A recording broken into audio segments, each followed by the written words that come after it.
सद्गुरु साईनाथ महाराज की जय। श्री सच्चिदानंद सद्गुरु जिल्लेमुड अनुसया माता की जय।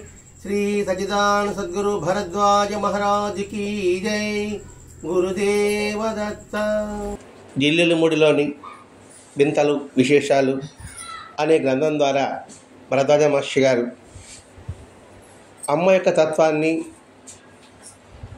అమ్మ తెలిపిన జీవన విధానాన్ని, జీవన శైలిని భరద్వాజ మహర్షి గారు తనదైన ఆలోచనలో అంతర్గతంగా దాగి ఉన్న అమ్మ మాటల్లోని ఆంతర్యాన్ని మనకి దాదాపు ఒక 20 అధ్యాయాల ద్వారా మనకు తెలియజేశారు.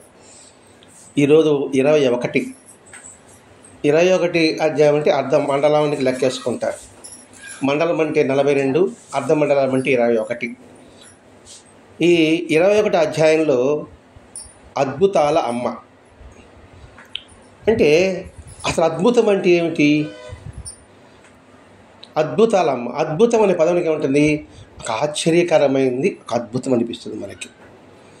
అసాధారణమైనది ఒక అద్భుతం అనిపిస్తుంది. ప్రతిభ కలిగినది అద్భుతం అనిపిస్తుంది. ఆశ్చర్యకరము అంటే ఏమిటి? మనకు తెలియంది ఇక్కడ జరుగుతుంది. వాస్తవం మనకు తెలియనప్పుడు అది జరిగేటప్పటికీ మనకు ఆశ్చర్యం వేస్తుంది. అదే అద్భుతం అనిపిస్తుంది. అది వాస్తవం ఎప్పటికీ అదే ఉంటుంది. ఇంద్రజాలికుడు ఏం చేస్తాడు? ఏదో మామూలు వస్తువే, దాన్ని ఏం చేస్తాడు? మామూలు వస్తేనే వేరే విధంగా మనం చూపించినప్పటికీ అది అద్భుతం అనిపిస్తుంది. అది ఆ ఇంద్రజాలకు మనం కూడా చేయవచ్చు. కాబట్టి మనం చేయలేం కాబట్టి, తెలియదు కాబట్టి అదొక ఆశ్చర్యకరంగా ఉంటుంది. ఇక్కడ అమ్మ ఉద్దేశం ఏంటంటే ప్రతి ఒక్కటి ప్రణాళిక ప్రకారంగా జరుగుతుంది. ఆ ప్రణాళిక అనేది మనకు తెలియదు. ఎవరి ప్రణాళిక? భగవంతుని ప్రణాళిక. అది ఇందులో మీ ప్రణాళిక, నా ప్రణాళిక ఉండదు. నా సంకల్పం అంటూ ఉండదు, మీ సంకల్పం అంటూ ఉండదు. దైవ సంకల్పానుసారమే జరుగుతుంది. అది తెలియబడేటప్పటికీ అది మనం అనుకున్నది జరిగినప్పుడు అది మనకు అద్భుతంగా జరుగుతుంది. అది ఆయన సంకల్పాన్ని జరుగుతుంది. ఇందులో వీడి ప్రమేయం అంటూ ఏముండదు. అది అమ్మ చెప్పడం ఇక్కడ. అంతేకాకుండా ముక్తి అంటాము. ముక్తి అనేది పొందేదేం కాదు, సపరేట్గా ఏమి రాదు. ఇప్పుడు ఆనందం అనేది సపరేట్గా లేదు, కోపం అనేది సపరేట్గా లేదు, దుఃఖం అనేది సపరేట్గా లేదు. అలాగే నేను ముక్తి పొందుతాను దానికోసం ముక్తి పొందడం ఏమిటి? సహజ స్థితి తెలుసుకుంటే అదే ముక్తి. నిన్న సత్సంగం అదే వచ్చింది. శనివారం సత్సంగంలో ముక్తి అంటే అనేది వచ్చింది రమణ మహర్షి లేఖల్లో. అంటే ఏమిటి? సహజంగా ఉండేది మనకు తెలియకపోవడం వల్ల ఆ సహజం బయట వచ్చేటప్పటికి అద్భుతం అనిపిస్తుంది. ఏదైనా అంతే. ఒక వస్తువు అనుకోండి, కనబడేటప్పుడు ఇక్కడే ఉందే అంటాం. అది అక్కడే ఉంది. అది కదలలేదు, అది అక్కడే ఉంది. బాబా ఉన్నాడు, బాబా కనిపించేశాడు. నువ్వు వెతికితే ముందు ఆడే ఉండదు. అది బాబాని కొత్తగా పెట్టాడా, లేదా భగవంతుడు కొత్తగా సృష్టించాడా? ఏం లేదు. దాన్ని మనం అద్భుతం అనుకుంటున్నాము. అలాగే ఈ ముక్తి అనేది నిర్ణీతమైన తరంలో అదే వస్తుంది. దైవ సంకల్పానుసారమే అనుగ్రహింపబడుతుంది. అదే వస్తుంది. అది దైవ సంకల్పం. ఈ సంకల్పంలో ఈ సమయంలో ఇలా జరగాలి. ముందు మూర్ఖుడు తెలివైనవాడు అవుతాడు. దానికి ఒక సమయం ఒకటి ఉంటుంది. అంతవరకు వీడు మూర్ఖత్వంగానే ఉంటాడు. వీడు మరి ఇంకా తెలియకుండా ముందుకు ఎందుకు మాట్లాడలేదంటే మసిపోతే కదండి తలతల్లాడుతుంది. పాత్ర ఎప్పుడు తలతల్లాడుతూనే ఉంటుంది. మన మనసు కూడా తలతల్లాడుతూనే ఉంటుంది. మురిగి పడడం వల్ల ఆ మెరుపు మనకు కనిపించడం లేదు. ఆ మురిగిపోతే మెరుగు కనిపిస్తుంది. కనిపించడం అద్భుతం అనుకుంటున్నాం. ఒక పాత్రని లిక్విడ్ వేస్తే తలతల మెరిసింది అంటున్నాం. తలతల మెరిసే ఉండదు ఎప్పుడు కూడా. అది మురిగి పడడం ఉన్నది మనకి ఆ మెరుగు మనకు కనబడలేదు. అలాగే మనిషి ప్రతి ఒక్కడు కూడా స్వచ్ఛమైన హృదయం కలిగిన వాడే. స్వచ్ఛమైన ఇప్పుడు మారేది ఎప్పుడు మారే ఉండవు. ఎప్పుడు స్వచ్ఛతే అందరూ కలిగి ఉన్నాం. కాకపోతే మాయ కప్పబడడం వల్ల మీ స్వచ్ఛత మీకే కనబడడం లేదు, నా స్వచ్ఛత నాకే కనబడడం లేదు. కొత్తగా నాలో మార్పే రాదండి. తెర తొలగింది, వెలుగు కనిపించింది. ఆ తెరను తొలగించుకోవడం కోసమే సత్సంగం. కొత్తగా వాళ్ళు ఇవ్వడము ఇంకొకరు ఇవ్వడం అంటే ఏమి ఉండదు. మనలో పడిన మలినాన్ని తొలగించుకుంటే ఆ స్వచ్ఛత మనకు బయటపడుతుంది. కాబట్టి అది నిర్ణయ సమయంలో ఆ ముక్తి అనేది వస్తుంది. కాబట్టి దానికి అర్హతనే ఉంది. అర్హత దాని బట్టి వస్తుందండి. కొత్తగా అర్హత క్వాలిఫై అంటే ఏమి ఉండదు. ఇప్పుడు చెప్పుకున్నాం, మునిగిపోతానే ఆటోమేటిక్ వచ్చేస్తుంది అంతే. కాబట్టి ముక్తి నేనే ఇవ్వడం లేదు, నేను అద్భుతం చేయలేదు, అమ్మదే చెప్తుంది ఇక్కడ. నేనే అద్భుతాలు ఏం చేయడం లేదు అనే విషయం చెప్పబోతుంది ఇక్కడ. అర్హత అనేది కూడా మనం పొందేది కాదు. ఆ విషయం తెలియని వారికి ఏమంటారు, నేను ప్రయత్నం చేశాను కాబట్టి, నేను సాధన చేశాను కాబట్టి నేను ఈ స్థితికి వచ్చాను అంటాం. ప్రయత్నానికి మూలమేమిటి అనేది మనం గుర్తించడం లేదు. మరి ఇంతకుముందు ఎందుకు లేదు? మూర్ఖుడికి చెప్పాలంటే సమయం కోసం వేచి ఉండాలి. వేచి ఉంచిన తర్వాత వాడికి చెప్పితే వాడు వింటాడు. లేకపోతే ఎలా వింటాడండి? అర్థమైంది లేదు. తెలియని వాడు అనుకోండి, ఇప్పుడు చెప్పాను అనుకోండి, ఏం చెప్పినా ఉపయోగం ఉండదు వాడికి. కొంచెం వెయిట్ చేయాలి. వెయిట్ చేసిన తర్వాత చెప్పామనుకోండి, టక్కన పట్టుకుంటాడు.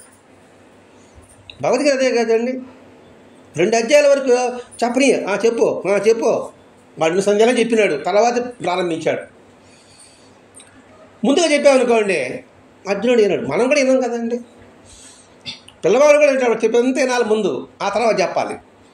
ముందుగా చెప్పామనుకోండి వాడు పెడతాడు విన్నాడు. వాడిది మనం కూడా అంతే కదండి.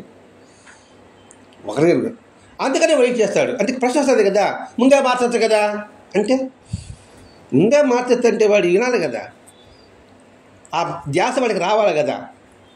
ఆకలి వేసినప్పుడు అన్నం పెడితే ఉపయోగం ఉంటుందా, ఆకలి లేనప్పుడు అన్నం పెడితే ఉపయోగం ఉంటుందా? ఆకలి వేసి అన్నం పెడితే తిట్టాడు వాడు. అంతవరకు వెయిట్ చేయాల్సిందే. పిల్లవాడిని నేనేదో సినిమా బాల్ చేసి 6 గంటలు పెట్టాల్సి 5 గంటలకు తిరిగినామనుకో, వాడు తింటాడు కూడా. అందుకని ఇక్కడ ఎంతాడు, అది తెలియని వారికి నా సాధ్యం వల్ల అయ్యింది అనుకుంటున్నాను. దానికి మాస్టర్ గారు అంటున్నాడు, నేనన్నాను ప్రతి చిన్న విషయం అంతముని నిర్ధారణ అయిపోయి అంత మార్చలేనిదైతే మరి జరుగుతున్న అద్భుతానికి అర్థం ఏమిటి? ముందే నిర్ణయం అయిపోయింది. ఏది? నేను సత్సంగం చెప్పడం ముందే నిర్ణయం అయిపోయింది. ఇప్పుడు నేనేమనుకుంటున్నాను, అబ్బా నేను రోజు చదవడం వల్ల చేయడం వల్ల అని నేను అనుకుంటున్నాను. అంటే అప్పుడు ఇది నేను అనుకుంటాను అద్భుతం, మాస్టర్ గారి వల్ల, మాస్టర్ గారు గొప్పవాడు, అద్భుతం అనుకుంటాను. మరి దీనికి అర్థం ఏమిటి? పోనీ ఈ మహర్షులు ప్రవక్తలు ముందుగా సరిపోయాడని అనుకోండి, వాళ్ళు పునర్జీవింపజేయలేరా? ఇది ప్రశ్న. ఆ దైవ సంకల్పం అప్పుడప్పుడు మానవ రూపంలో అవతరిస్తూ ఉంటుంటారు. ఆ దైవ సంకల్పం మానవుడి రూపంలో అవతరిస్తూ ఉంటాడు. అర్థమైంది అనుకుంటాను ఇక్కడ. అది మాస్టర్ గారు. ఆ సంకల్పమే ఎవరి దగ్గర చేయించాలన్నా వారే చేయిస్తాడు. అది ముందే నిర్ణయం. ఇంట్లో వాళ్ళు చెప్తే మనం వినం, పక్కన ఆంటీ అమ్మలు చెప్తే వింటాం, అంతే కదా. అప్పుడే ఉంటాం, మీరు చెప్పండి సార్, మీ అబ్బాయికి మీరు చెప్తే వాళ్ళు వింటారు. అట్లాగే భగవంతుడు మానవులు అవతరించి. అందుకే బాబా అవతరణలో అంతరార్థం కూడా అదేనండి. ఎందుకు ఆ వేషంలో ఉన్నాడంటే, భగవంతుడు చూసుకుని ఎవరైనా మూర్ఖులు అయిపోయినారు, వాళ్ళు కొట్టుకుంటా ఉన్నారు, ఈ రూపంలో పోరానైనా చెప్తే వింటారు. అయితే జన్ముడు తులసివాడ పెట్టించాడు, అన్ని పెట్టించాడు, అల్లా మాలిక్ అన్నాడు, విష్ణుసహస్రనామం చదివిచ్చాడు, భాగవతం చదివిచ్చాడు, సద్బ్రాహ్మణుడు అన్నాడు. అంటే ఏంటి అలా అవును ఇది అన్నీ చెప్తున్నాడే, ఎందుకు భలే ఉందే అని దగ్గర పోతున్నాం. అంటే ఏంటి మన స్థాయికి దిగుతున్నాడు అనమాట. భగవంతుడు వారి స్థాయికి తగ్గట్టుగా మనుషులు పంపిస్తున్నాడు. అప్పుడైతే వాళ్ళు వింటారు. లేకపోతే ఎలా వింటారండి? వింటారా? దావతుడు బాబు కాబట్టి ఇంకోటి తింటారా? బాబు అంటే అది తెలుసు కాబట్టి, అంటే విషయం అర్థమైంది మీకు చెప్తున్నానండి. అందుకని ఒరే నువ్వు వాడు తెలుసు నువ్వు చెప్పురా అంటున్నాడు ఆయన. ఇక్కడ మిరికలేం లేదు. నాబాదగుంటలో ఈ సత్సంగం, ఈ ప్రక్రియ ముందే నిర్ణయం అయి ఉంది. ఆ బూడిదిని ఊదడానికి ఒకటి కావాలా, ఆ ఊదేబుర కావాలి వీడు, ఆ ఊదేబుర వీడికే సంబంధం లే. ఈ ఊదేబుర పట్టుకున్నవాడేవాడు ఆయన. నేను ఊతున్నాను అనుకుంటే వాడు ఊదేసినట్టు మీద ఊదేదాడ. ఆ విషయం చెప్తున్నానండి ఇక్కడ. దైవ సంకల్పం తన నిర్ణయాన్ని తాను తప్పగా మార్చగలిగి తీరుతుంది. దైవ సంకల్పం తన నిర్ణయాన్ని తాను తప్పగా మార్చగలిగి తీరుతుంది అంటే ఏంటి? అని అనుకున్నాడు అనుకోండి, తప్పకుండా ఆ నిర్ణయాన్ని తప్పించగలడు. ఆ తప్పించడం ఆయన నిర్ణయం, వీడి నిర్ణయం లేదు. బాగా గుర్తుపెట్టుకోవాలి. ఇక్కడ వీడి నిర్ణయం ఏముండదు. మనం చేసిన పూర్వపుణ్యం వల్లే ఆయన సంకల్పం ద్వారానే అది తప్పించబడుతుంది. అది దీని విషయం. ఇంతకుముందు ఇంకు పెన్లో పోసుకుంటున్న వాళ్ళం, దేంట్లో పోసుకుంటున్నాము? పైన పోసుకుంటే తెలిసిపోతుంది. దానికి ఏం వాడుతూ ఉన్నాము? పిల్లర్ వాడుతూ ఉన్నాం. అర్థమైందా? అది పిల్లర్ అన్నమాట. ఆ పిల్లర్ దాన్ని పంపిస్తారన్నమాట. అది దైవ సంకల్పానుసారమే అది జరుగుతుందని ఈయనంటున్నాడు. అప్పుడు అమ్మ అంటున్నారు, దైవ సంకల్పం తన నిర్ణయాన్ని మార్చగలదు. ఇక్కడ దైవ సంకల్పం అంటే దైవ యొక్క ప్రణాళిక. ఒక నిర్ణయం అయిపోయి ఉంటుందండి. అది ఒక టైం టేబుల్ వేసుకుని ఉంటాడు. ఆ టైం టేబుల్ ప్రకారమే జరుగుతుంది, అంతే. జరిపిస్తాడు కూడా. తాను కావాలనుకున్నప్పుడే అలా జరిగేది. అంటే దాని సంకల్పం ఉంటేనే. దీనిపై మనకేం అర్థమవుతుందా? మనం మారడంటే మనం మారామంటే ఎవడో వల్ల మారలా. ఇక్కడ ఆయన సంకల్పంతోనే మారాం. ఆయన మార్చదలుచుకున్నాడు కాబట్టి ఇక్కడ మారాం. తన సంకల్పం మార్చుకోగోరితే ఒకవేళ ఆ ప్రణాళికనే మార్చాడనుకోండి, అది భగవంతుడికి ఇష్టం కాదు. అది గొప్పది ఎలా అవుతుంది? అర్థమవుతుంది. భగవంతుని సంకల్పం ఆయనను మార్చగలడు.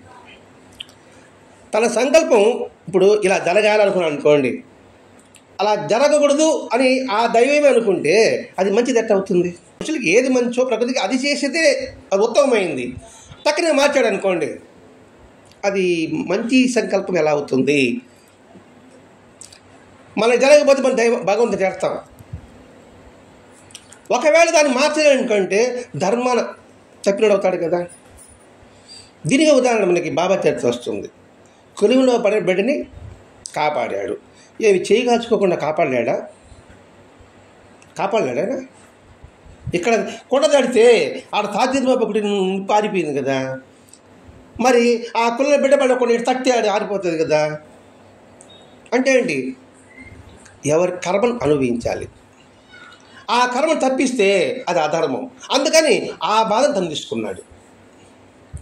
అదండి దీని అర్థం. చాలా మనం లోతుగా ఉండాలి. చూడండి, ఈ అధ్యాయం మాత్రం చాలా లోతుగా ఉంది, అర్థం చేసుకోవాలి. కథ కాదు ఇది. చివరికి వచ్చేసాం. అద్భుతాలు అనుకుంటాం కదా, దాని విషయం చెప్తున్నాడు ఇక్కడ. మనకులాగే ఒక కల్పన అవుతుంది.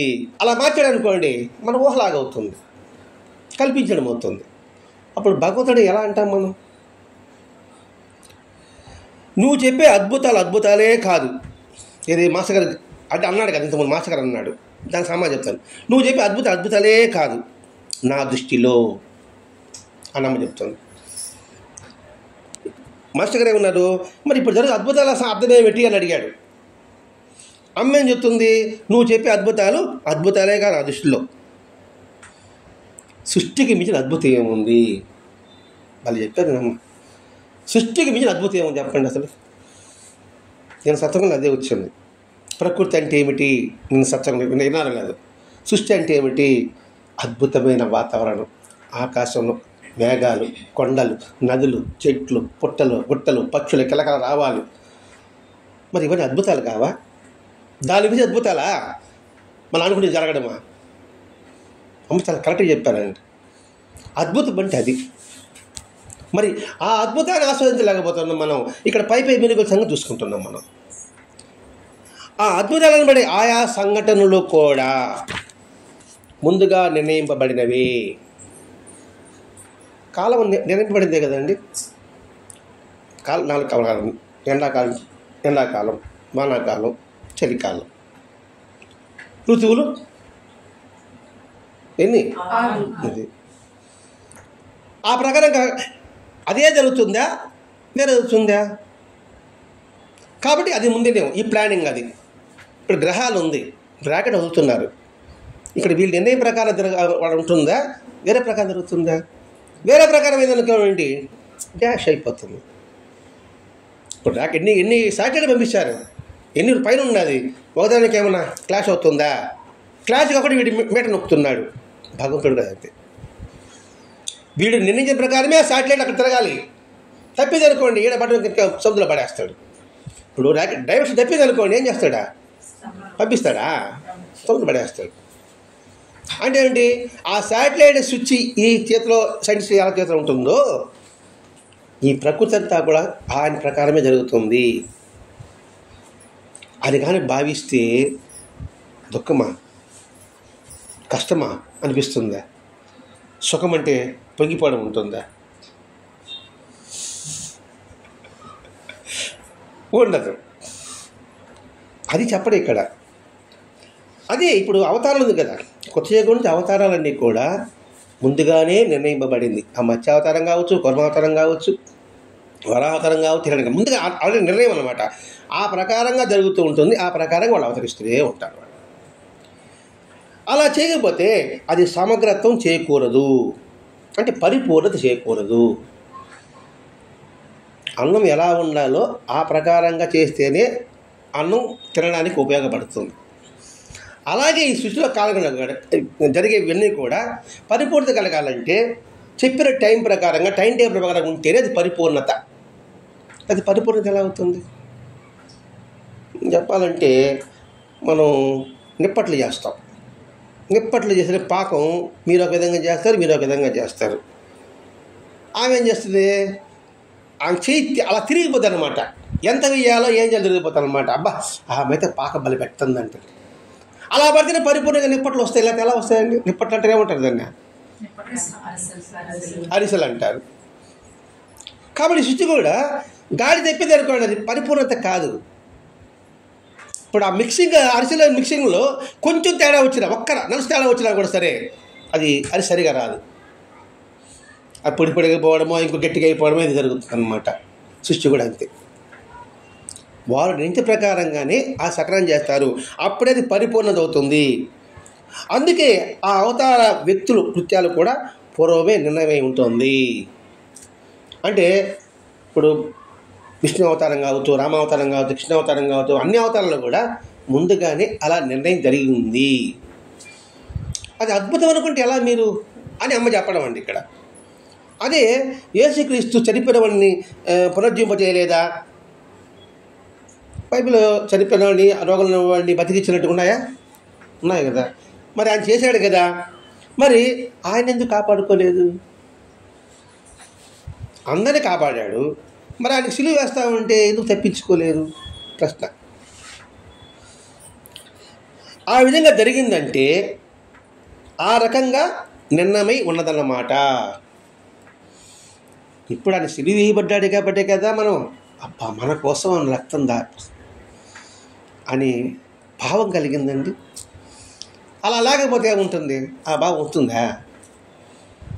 ఇప్పుడు అన్ని అవతారాలు కూడా అబ్బా మన కోసం వేదాలు రక్షించాడు, భూమిని రక్షించాడు అనే లేవచ్చింది అనుకోండి, అద్భుతంగా ఉంటుంది. ఇప్పుడు కృష్ణుడు కూడా అపవాదం వచ్చింది. మరి కృష్ణుడి అపవాదం ఉన్నకి ఆధారపడలేదు కదా, ఆ అపవాదం తొలగించే ప్రయత్నం చేశాడు కదా అని ఆలోచన వచ్చింది. ఆయనకేది అపవాదం అండి? అపవాదం లేకుండా కృష్ణుడు చేసుకోలేడా?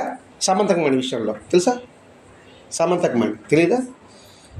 సరే, ఒక రాజుకు సమంతకమణి దొరికింది. ఆ సమంతకమణి పెట్టుకున్నాడు. వాళ్ళ తమ్ముడు ఏం చేశాడు? దాన్ని మేడ వేసుకొని అడిగి పోయినాడు. అడిగి పోయిన తర్వాత ఒక సింహం తినేస్తుంది.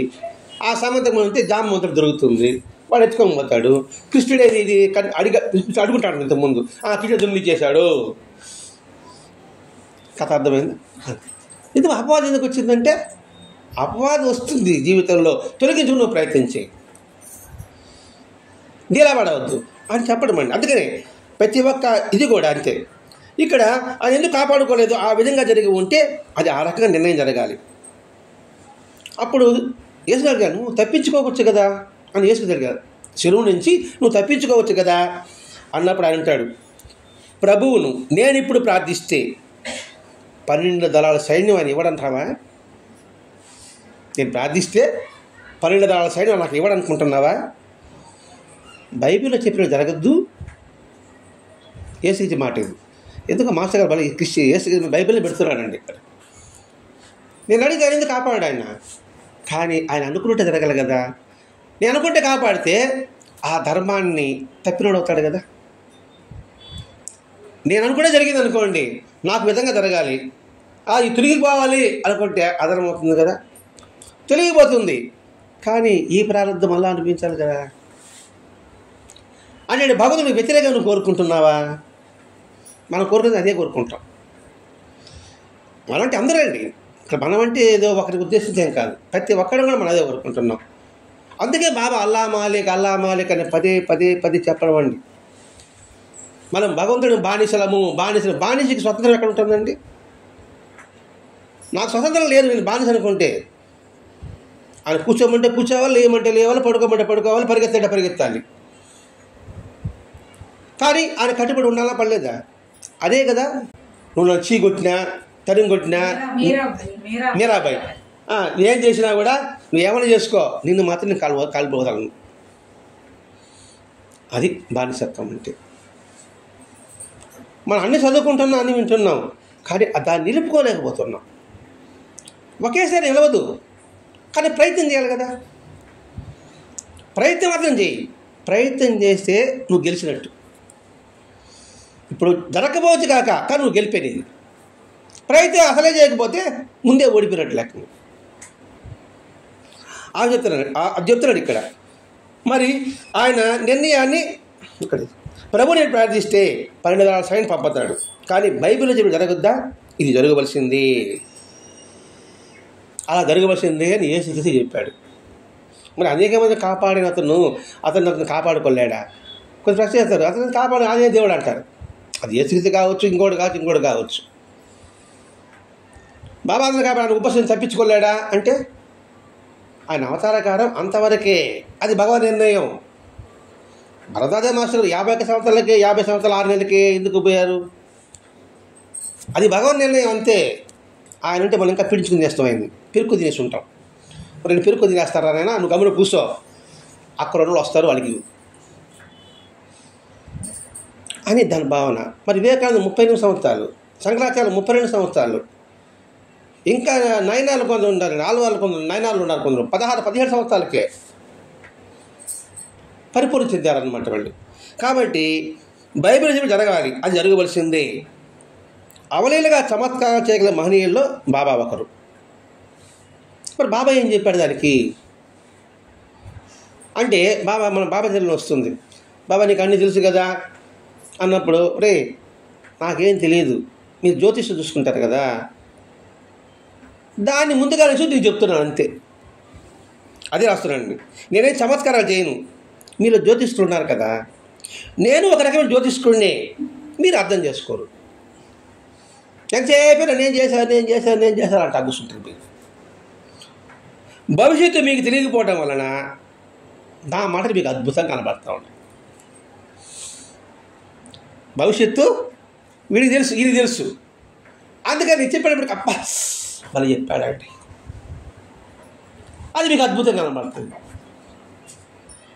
అర్థమైంది లేదు మరి. కాకపోతే ఇంకో ఉదాహరణ చెప్తా, ఇంకేం కాదు.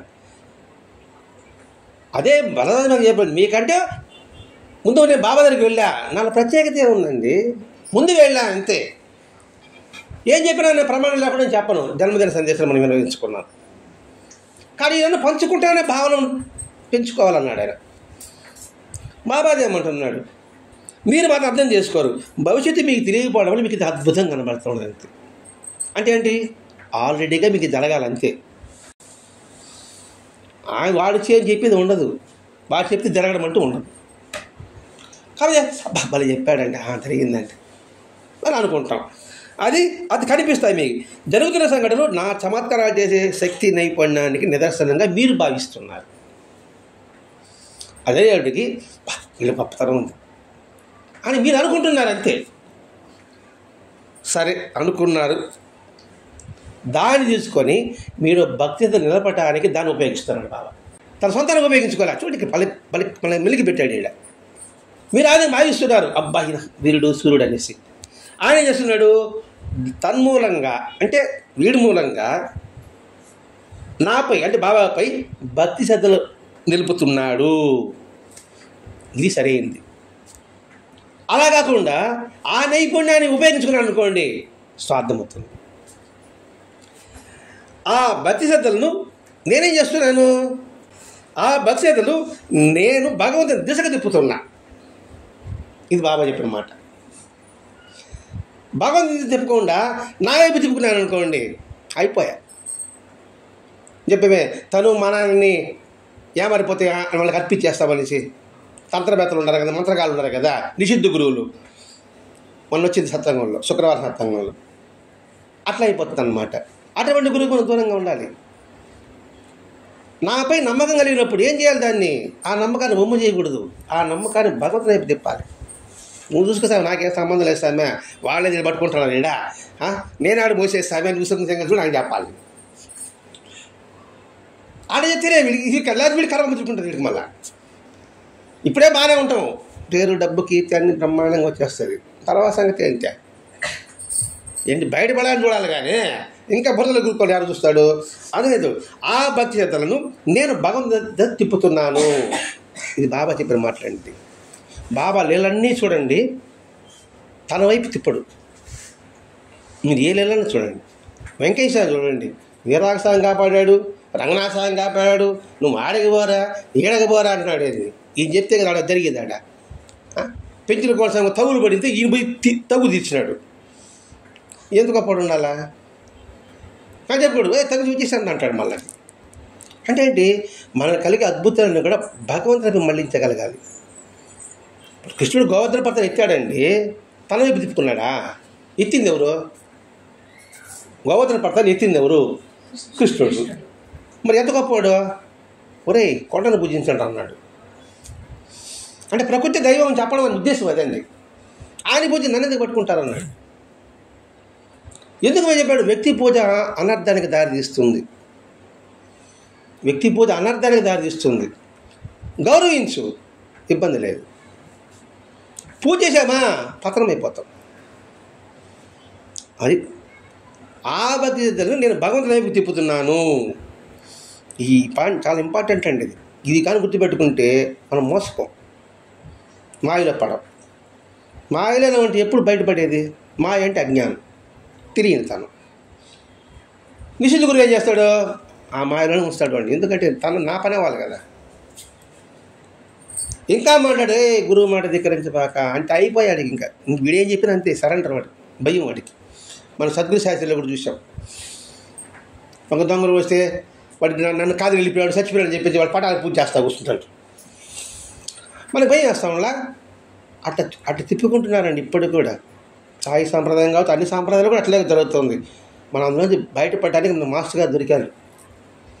ఆయనగా లేకపోతే మనం కూడా పప్పులో కాలేయాల్సింది. ఆ తర్వాత అనేక జనం వెనక్కి వెళ్ళిపోతాం. మనం వెనక్కి వెళ్ళకుండా ముందుకు లాగుతున్నాడండి ఆయన. ఒరే రండిరా రండిరా అని. మనం వెనక్కే చూసుకుంటాను, మహిమలు చూసుకుంటాను, మంత్రగాలు చూసుకుంటాను. ఎవరు చేస్తాడు ఏం చేస్తాడు సంగతి. దాన్ని చూడ నన్ను చూడని అంటున్నాడు ఆయన. తర్వాత ఈ అద్భుతాలు చేసిన సమయంలో యేసుక్రీస్తు ఆయన చెప్పాడు, నేను భగవత్ సంకల్పానుసారంగా ప్రవర్తించినట్టు చెప్పాడు. భగవత్ సంకల్పానుసారంగానే నేను చేస్తున్నానని చెప్పాడు. ఎవరు చెప్పింది? బైబిల్ యేసుక్రీస్తు చెప్పాడు. మరి భగవద్గీత కృష్ణుడు చెప్పలే, బాబా చెప్పలే, మిలారప్ప చెప్పలే, బుద్ధుడు చెప్పలే, అందరూ చెప్పారంట. ఇందులో మా ప్రమేయం ఏం లేదు, ఆయన చెప్పిన ప్రకారం నేను చేస్తున్నా. ఆయన పొమ్మంటే పోతున్నా, మాట్లాడమంటే మాట్లాడుతున్నా, కూర్చోమంటే కూర్చుంటున్నా, ఇది చెప్పాలంటే చెప్తా ఉన్నా. సంకల్పాన్ని ప్రవర్తించినట్టు చెప్పడం వలన పై మాటల్లో నిజం ఎంత ప్రస్ఫుటమవుతుందో మోసాడుస్తున్నానండి. యేసుక్రీస్తు చెప్పాడు కదా, బాబా చెప్పాడు, అమ్మాది చెప్తుంది. దాని మీరు అద్భుతం అనుకుంటే ఎట్లా అని. ఇదే జిఐ గురిఫ్ అని పాశ్చాత్యవాడు గురువు అద్భుతాలను గురించి ఏమన్నాడంటే, ఈయన కొట్టేసి సంపాదించాడు ఈయన. ఆయన జిఐ గురిఫ్ అంట. మరి ఆయన గురించి తెలియాలంటే ఎన్ని పుస్తకాలు చదువుతామా? చదివి దాన్ని గుర్తుపెట్టుకోండిద్దా?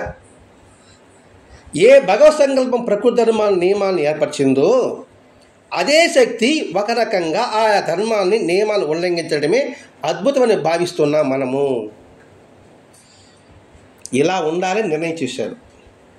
కాదు ఇలా కాదు, నేను ఇంకొక విధంగా ఉండాలి అది మనం భావిస్తుంటున్నాం. అలా చేస్తేనే అది అద్భుతము మహిమ అనుకుంటున్నాం. అలా ఇంగిత జ్ఞానం మనకి లేదు. అది రాస్తాడండి. సంకల్పమైన భావానికి కూడా అది విరుద్ధమే అవుతుంది. ఇలా జరగాలి అని ఉంది, కాదు ఇలా జరగకూడదు అని మనం అనుకుంటున్నాం. మనం అనుకున్నట్టు జరిగేటప్పటికి అద్భుతం ఉంటుంది. మరి దాని నష్టం ఎవరు భరిస్తారు? అది మనకి తెలియదు. అయిన తర్వాత అబ్బా నేనే అడిగాను అనుకో, నీ తిరిగిదా అలా అంటాం. మళ్ళీ ఆయనకి మళ్ళీ నిందా, చేసినా నిందే, చేయకపోయినా నిందే. అందుకని ఇక్కడ ఇంగిత జ్ఞానానికి మాత్రమే విరుద్ధంగా మనం కాబట్టి మన భావానికి కూడా అది విరుద్ధమే అవుతుంది. అంటే టోటల్గా మనకి ఏం చెప్తుంది ఇక్కడ అమ్మ? ప్రతి ఒక్కటి దైవం యొక్క ప్రణాళిక ప్రకారమే. కృతయుగం కావచ్చు, ఆ త్రేతాయుగం కావచ్చు, ద్వాపరయుగంలో కావచ్చు, కలియుగంలో కావచ్చు, ఆయన స్కెచ్ చేశాడు. ఆ స్కెచ్ ప్రకారం జరుగుతుంది. ఇందులో ఈ వ్యక్తుల ప్రమేయం అంటూ ఏమీ ఉండదు. సినిమా అంతా ఎవరి చేతిలో ఉంటుంది? డైరెక్టర్ చేతిలోనే ఉంటుంది. వాడే దాన్ని మార్చచ్చు, మార్పు చేయొచ్చు, అలాగే ఉంచవచ్చు, దాన్ని కట్ చేయవచ్చు. అది వాడి అధీనంలోనే ఉంటుంది. అది ఇలా చేస్తుంటే బాగుంటుందే అని అంటాం మనం. పాట ఇలా పెట్టుంటే బాగుంటుంది, అలా పెట్టుంటే అది ఫ్లాప్ అయి ఉంటుంది. అది ఆ విషయం చెప్తున్నాడండి ఇక్కడ. మానవులకు అతీతమైన ప్రకృతి ధర్మాలు సమావిష్కరమై అద్భుతం అనబడుతుంది. అంటే మానవులకు అతీతమైన ప్రకృతి ధర్మాలు ఇలా సమావిష్కారమై అంటే మంచి నడవడిక అద్భుతంగా మనకు అనిపిస్తుంది. అంటే ధర్మంగా ఉంటే ఒక అద్భుతంగా ఆశ్చర్యంగా ఉంటుంది, సత్యంగా ఉంటే ఒక ఆశ్చర్యం. ఈ కాలం ఇట్టుంటాడు ఎందుకు అంటాడు, ఈ కాలం మీద వీళ్ళు ఇలా బాగుండాలంటారు, వాడికి ఆశ్చర్యకరం. వాడికి అలా ఉండడం ధర్మం. అర్థమవుతుంది అనుకుంది. మామూలుగా మనము ధర్మ ప్రకారం నచ్చుకున్నాం అనుకుంటే ఏం ఈ కాలం కూడా ఏంటన్నా చేతకనలు ఉన్నారా, అతను గౌరవిస్తాడు అంటే ఆవిడ ఈ కాలం జరుగుతుంది. నేను సంపాదిస్తాను అలా నువ్వు నువ్వెందుకు మా అత్తకి మా మనుగులు అడుగుతాడవా, ఏమ్మా కోడల మీద పెత్తనం జాయించు, నువ్వేందుకు కూతురు బాగా చూసుకుంటాడావా అని అంటారనమాట. కూతురుగా చూసుకోవడం ధర్మం. నేను చూసుకున్నాను కాబట్టి నాకు అద్భుతం, ఆశ్చర్యకరం అనమాట. అర్థమైన భాష చెప్పడానికి నేను ప్రయత్నం చేశా. అదే ఇక్కడ చెప్తున్నాడు ఇక్కడ.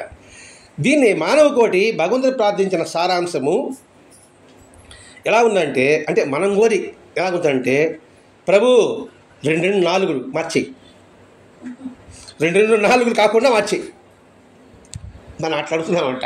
ఓ ప్రభువా 2-4 మార్చి అంటే ఏది జరగాలో అదొద్దు నాకు, కానీ మార్చేవాళ్ళ అద్భుతం. 2-6 6 వస్తుందండి అని అంటాడు ఒక. మానవ కోటి భగవంతుని ప్రార్థన సారాంశం ఎట్లా ఉంటాయంటే, ఓ ప్రభువా 2-4 కాకుండా చేయమనే అని ఎంతో సుందరంగా టర్జినివ్ అనే తత్వవేత్త చెప్పాడు. టర్జినివ్ లేకుండా ఆడబట్టాడు మాస్టర్ గారు. ఇంకా భరద్వాజ మాస్టర్ గారు నిన్నే మనం చెప్పలేమండి, ఎన్ని గ్రంథాలు చదివి ఉండాలి. ఇప్పుడు ఈ ఒక కొటేషను ఒక బుక్లో ఉంటుంది. ఆ బుక్ ఒక 200 పేజీలు 300 పేజీలు ఉంటుంది. అందులో ఈ ఒక్క వాక్యం మనకు పనికి వస్తుంది. మరి ఈ ఒక్క వాక్యం మనం గుర్తుపెట్టుకోవాలంటే ఆ 200 పేజీలు చదవాలా? ఇప్పుడు ఎన్ని గ్రంథాలు చదివి ఉంటారు? ఆయన కష్టాన్ని మనం గుర్తుపెట్టుకుంటే సత్సంగాన్ని మనం కాపాడుకోగలమండి. ఆయన కష్టాన్ని మనం గుర్తించడం లేదు. ఏందో రాశాడు, చదువుతాము, కంటతం పెడతాము, ఇటుని అడుగులేస్తాము. కష్టాలు గుర్తుపెట్టుకున్నాడు, ఈయన లోపల పెట్టుకుంటాడు. ఆయన ఎంత కష్టపడి మనకు అందించాలంటే ఈ పదాన్ని. వాయుడు టర్జినిన్ ఒక తత్వవేత్త, ఒకడు జిఐ గురీఫ్ అనే ఒక పాశ్చాత్య గురువు. అదండి మనం బాగా అవగాహన చేసుకుంటున్నది. అతని కష్టాన్ని మనం గుర్తుపెట్టుకోవాలి. మీ సమస్య ఎలా పరిష్కరించాలో నాకు తెలియదు అని అమ్మ చెప్తారు. అదే మీ సమస్య వచ్చారు, నాకు తెలియదు పరిష్కరించాలి నేను అని విరుద్ధంగా నేను ప్రవర్తించేది. ఇది అమ్మ చెప్పడం. అమ్మ అప్పుడేమంటుంది కదా, మీ సమస్య ఎలా పరిష్కరించాలో నాకు తెలియదు అని అమ్మ విలక్షణమైన సమాధానంలోని కిటుకు ఇది. విలక్షణమైన అంటే అద్భుతం. మనకైతే పిచ్చిగా అనిపిస్తుంది. ఆమె చెప్పిన దానికి ఇప్పుడు వీళ్ళు చెప్పారు కదా, గురిఫ్ కావచ్చు, టర్జినన్ కావచ్చు, బాబా కావచ్చు, విరుద్ధంగా ఉందా? మీ సమస్య నేనైనా పరిష్కరించేది నాకు తెలియడం లేదు. సమస్య వచ్చింది, నాకెట్లా వస్తుంది పరిష్కారం ఏందో ఆయన ప్రకారం నేను చెప్పాల్సిందే. అది పూర్తి కాలేకపోతే నన్ను ఏం చేయమంటావు? ఆ సమస్యను తీరలేదు, నువ్వు సమస్యను తీర్చలేకపోతే నేను చెప్పినా కూడా తీర్చలేదు, నేనేం చేసేది దానికి? ఆయన ప్రణాళిక దానికి విరుద్ధంగా నేను ఆయన ప్రవర్తించేది? ఇది మాట కాదండి, అతను కూడా సాంకేతికలో కూడా వస్తుంది. ఒక అతను పిచ్చి పిచ్చిగా ఉంటాడు. అతను స్వామి దగ్గరికి వచ్చిన తర్వాత చేయి తాగితే అతను మహత్యం వస్తుంది. అతను జరుగుతుంది అంటే జరుగుతుంది అంతే.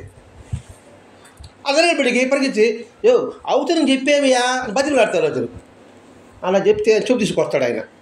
ఎవరు? అక్కలకొట్ట స్వామి. ఆయనకి అక్కలకొట్ట పడుతుంది, గుర్తు వస్తుందో లేదు. అంటే ఆయన పర్మిషన్ ఉంటేనే నేను అవునని చెప్పాలా, ఆయన పర్మిషన్ లేకపోతే నేను అవునలా చెప్పేదండి అని కొడతాడు కదా నన్ను అని చెప్పడం అండి. ఎలా పరిస్థితుందో నాకు తెలియదు. తమకు ఎదురయ్యే సమస్యలు, కష్టాలు కూడా సుఖ సంతోషాల వలనే తన అనుగ్రహ ఫలంగా భావించమని పిల్లలకు చెబుతుంది అమ్మ.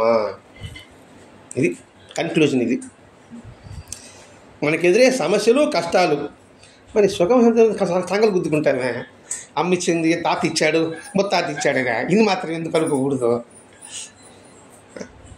తీగా మందు ఇచ్చాడు, మరి తీగా మందు ఇచ్చారు, మరి చేదుగా మందు ఇచ్చాడు. ఇలా చేదుగా మందు ఇచ్చాడు రోగం తగ్గానే. ఆ చేదు మందు కూడా ఎందుకోసమని గుర్తించదు కదా ఇలా.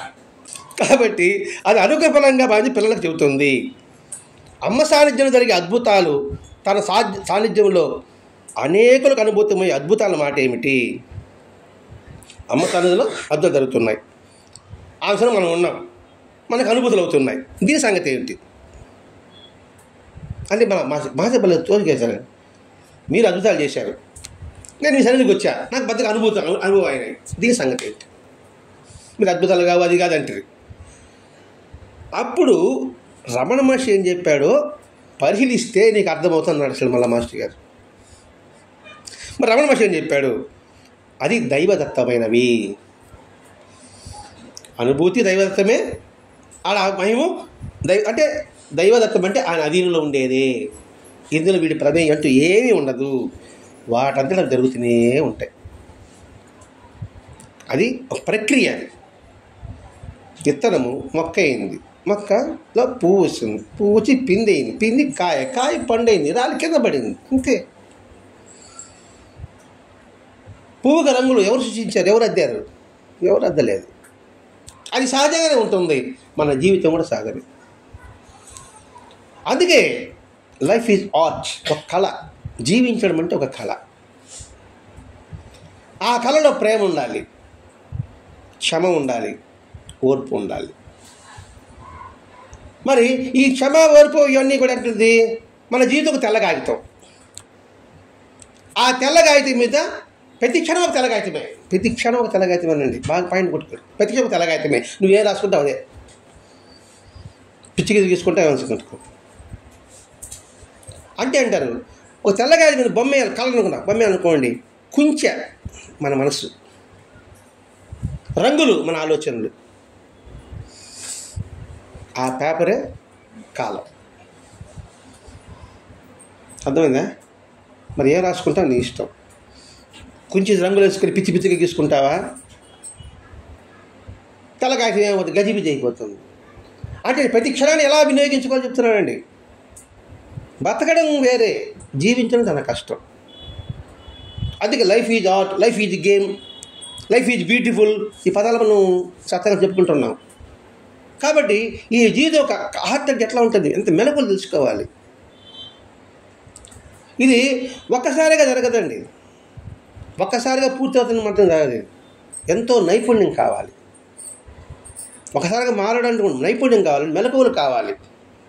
ఎప్పుడెక్కడ మాట్లాడాలి, ఎప్పుడెక్కడ ఏం చేయాలో తెలియాలి. అంటే మనకు వచ్చి ఒకటి నోరు, 2 వచ్చి కడుపు, 3 వచ్చి మనసు అనుకుంటా. ఈ 3 అవరోధాలంట. అమ్మా,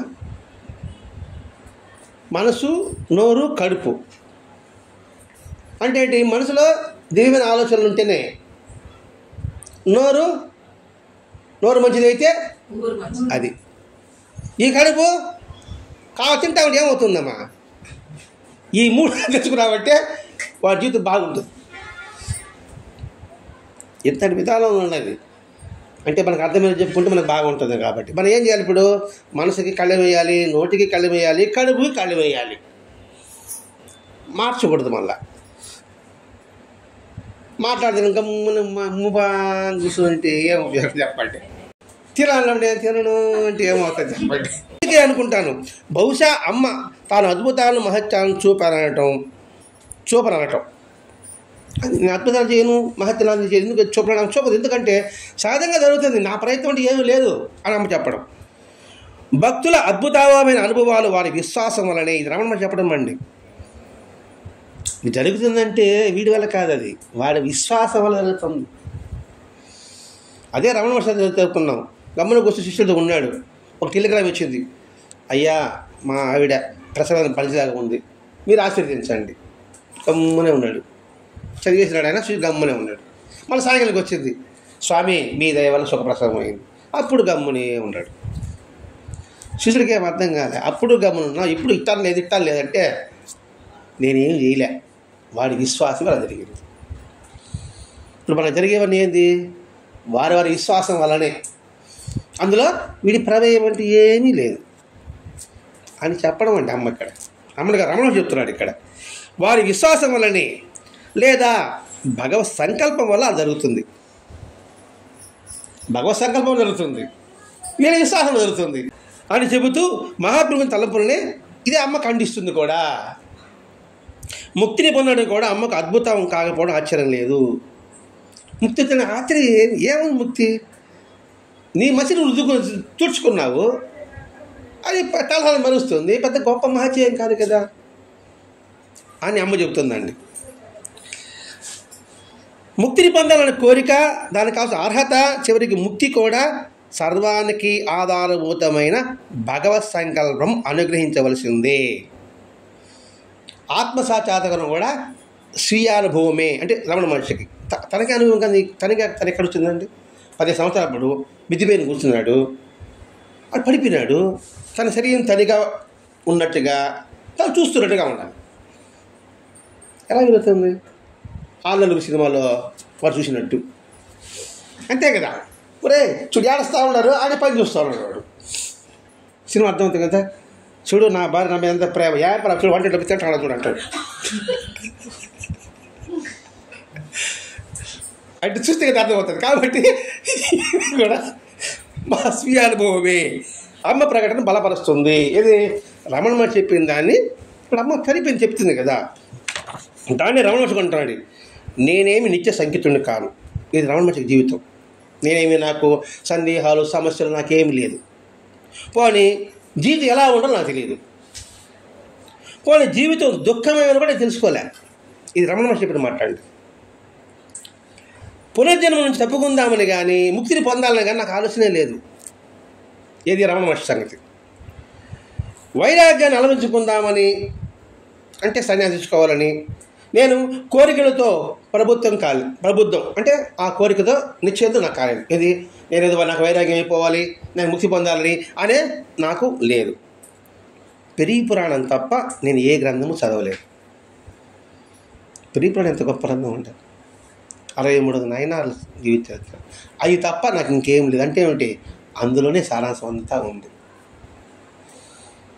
మనకి సాయిలాంబ గ్రంథం తప్ప ఇంకేమి చదవబడలేదని దీని అర్థం. సాయిలాంబ అన్నీ ఉంది. ఏమి నువ్వు పాండిత్యంలో లేదు, శ్లోకాలు చెప్పి మాకు వద్దు సార్, ఆ శ్లోకాలు మాకు అర్థం కాదా, ఆ శ్లోకాల భావం మనకు సాయిలాంబతో అర్థమవుతుంది. ఇప్పుడు ఎన్ని శ్లోకాలు ఇన్ని చదివి ఏం లాభం అండి? ఆచరణకు ఉండాలి కదండి. ఇదే భరద్వాజ మాస్టర్ గారు రాస్తారు చూడండి. వాళ్ళ కొడుకు పాప వేదబమ్మ, తర్వాత కొడుకు కూడా చనిపోతాడు విద్యానగర్లో. చనిపోయినప్పుడు సుబ్బయ్య గారని బాధతో ఉత్తరం రాస్తాడు, అయ్యో సార్ కొడుకు పోయినాడా అని. అప్పుడు మాస్టర్ గారు అంటాడు, అమ్మ అంటే అమ్మగారు కన్నీటి చొక్కు వాటి పడలేదు. అప్పుడు 4 నెలల బిడ్డ 5 నెలల బిడ్డ గుడి హాస్పిటల్ చనిపోవడం. మా బాబా చూడండి ఎలా చేశాడు. ఏదో భగవద్గీత శ్లోకాలు చదివితే కాదు, చదవకుండానే ఆమెలు ఇంత మార్పు తీసుకొచ్చింది. మన వాళ్ళంతా ఈ మార్గైతే ఎంత బాగుంటుందో చూడండి. మహాత్ముల ముందు బిడ్డల్లో ఉత్తరాల్లో ఉంటుంది చూడండి. మన వాళ్ళంతా చూడండి, మన వాళ్ళంతా మనల్ని కలుపుకున్నాడు ఆయన కూడా, మనల్ని కూడా మన వాళ్ళంతా ఈ విధంగా అయితే ఎంత బాగుంటుందో. నా గురువు యొక్క గొప్పతనం అద్భుతం అంటాడండి. అంటే బాబా చూడండి ఎంతగా మనల్ని మెంట చేస్తున్నాడో. పెరిగి పురాణం ఒకటే నేను చదివానన్నాడు రమణ మహర్షి.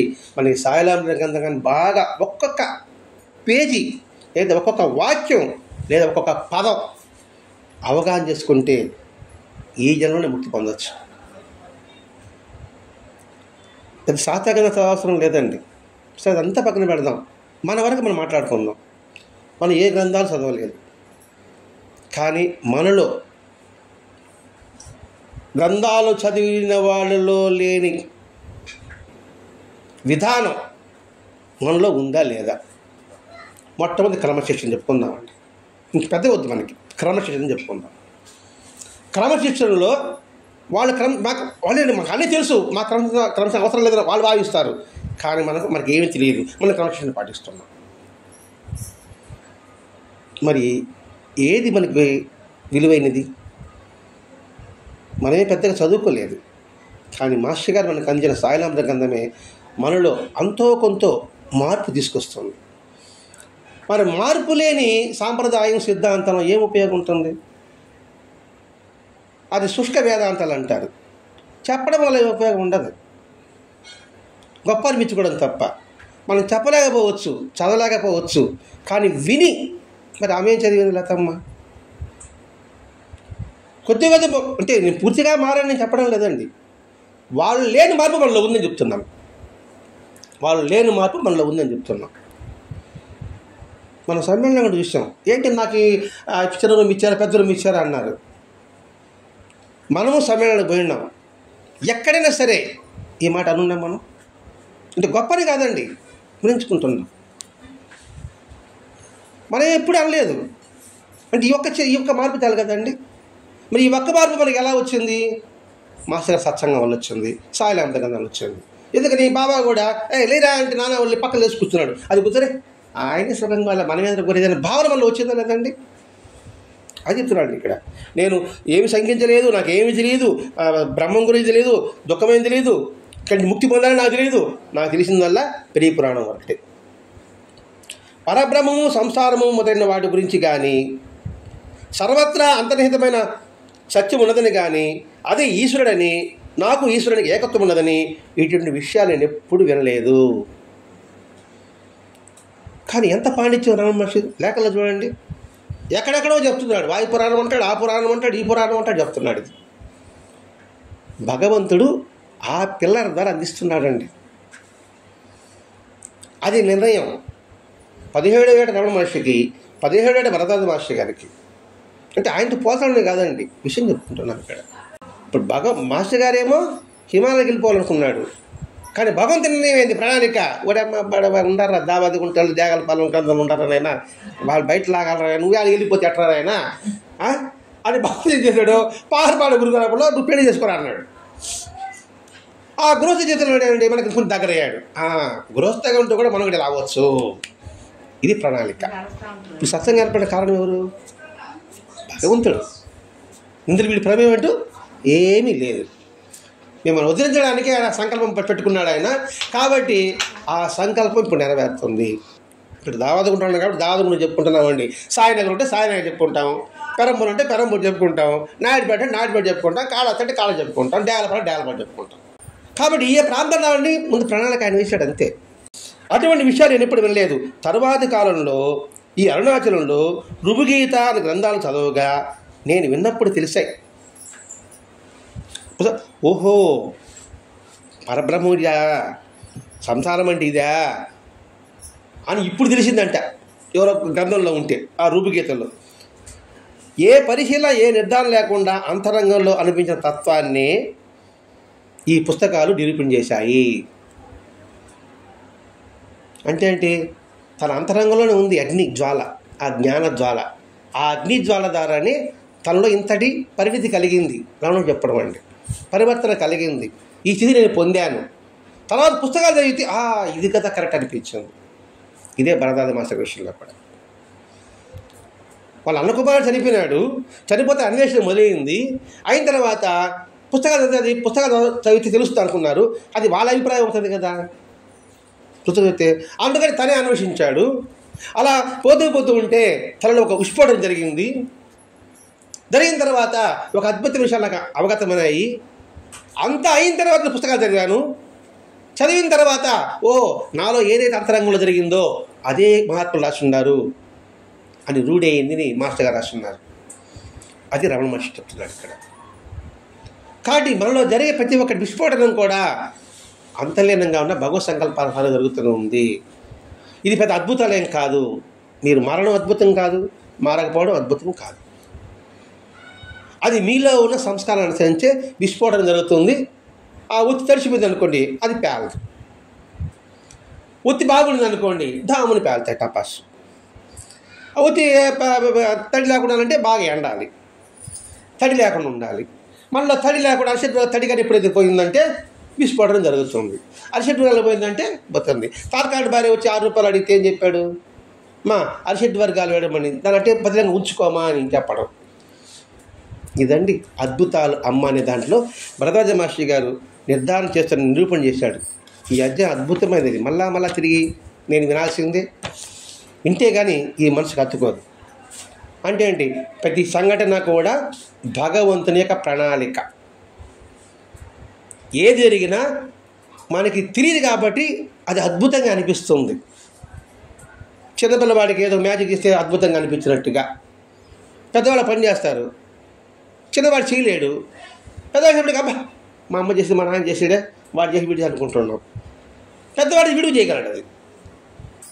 కాబట్టి ఈ అద్భుతాలు మహిమలు అనేది కూడా భగవంతుని ప్రణాళిక ప్రకారమే, ఆయన ప్రకారమే జరుగుతున్నప్పుడు కష్టంలో కానీ దుఃఖంలో కానీ కూడా సుఖ సంతోషాల వల్లనే నువ్వు దాన్ని గ్రహించవలే అనే నిర్ణయమే ఈ రోజుతో ఇంతలో విశేషాల్లోని ఇంతలు అంటే అద్భుతాలు, ఆ అద్భుతాల్లోన అంతర్లీనంగా దాగి ఉన్న మర్మం. అది మనకి విశేషం కనబడుతుంది. చూస్తే ఎంత దాన్ని లోకి తీసారనుకోండి, దాని మర్మం విశేషం. ఆ అద్భుతాల వింత విషయంలో భరద్వాజ మహర్షి గారు మనకి దాదాపు ఈ 21 అధ్యాయాల ద్వారా మనకు అందించిన ఆ మహానుభావుడికి శతకోటి దండ ప్రణామాలు అర్పిస్తూ స్వస్తి. సద్గురు సాయినాథ్ మహారాజ్ की जय. श्री सच्चिदानंद सद्गुरु दिल्लेमुड अनुसया माता की जय. श्री सच्चिदानंद सद्गुरु भरद्वाज महाराज की जय. गुरुदेव दत्त.